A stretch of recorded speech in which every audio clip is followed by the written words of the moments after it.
Are you tired of ordering pizza that, let's face it, isn't good for you because it's got nothing but fast food ingredients in it?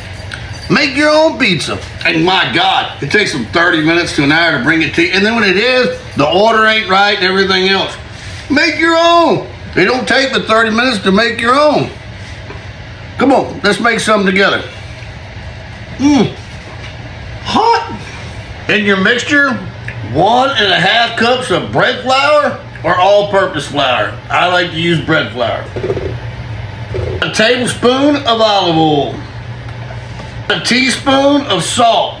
Real salt, because it's healthy for you, not table salt. But if that's all you have, then use what you got.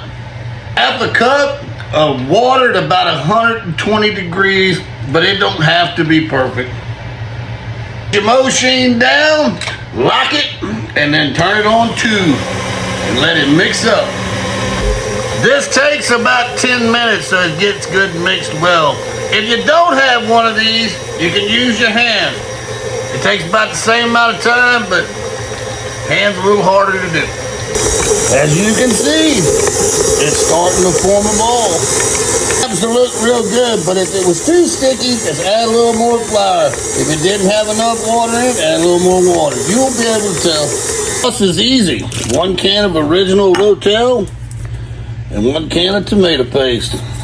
Just add you any kind of Italian seasoning you like.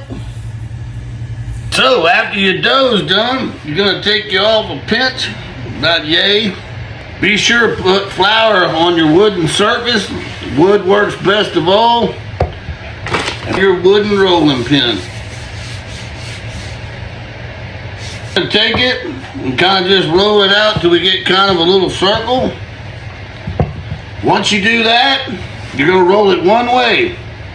We're gonna roll it from one side away from us every time. That way you get it good, even and flat every time.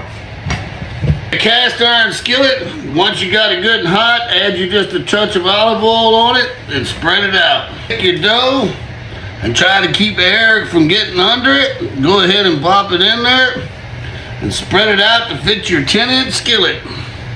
Got it fit, you can get one of these. You don't have one of these, you can use a fork, but just punches holes in it to keep it good, thin, and crispy, keeping any air from in it.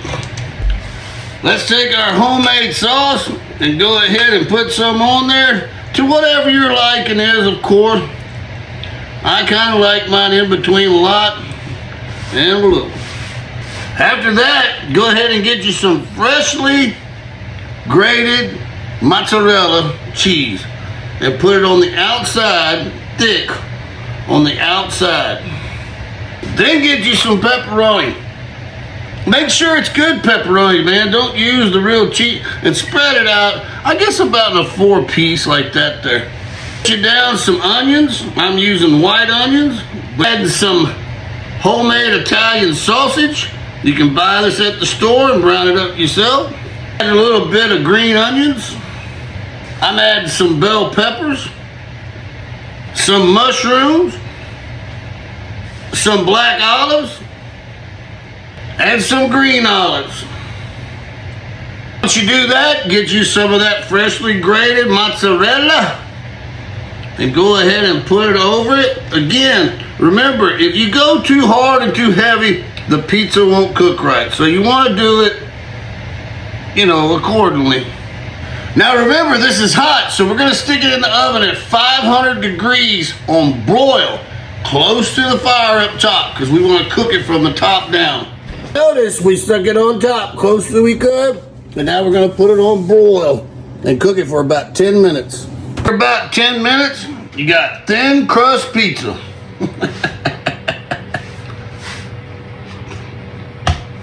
No poison, not cold, cooked right, because you're ready at your house. And the family can join you in making your own pizza. Right on.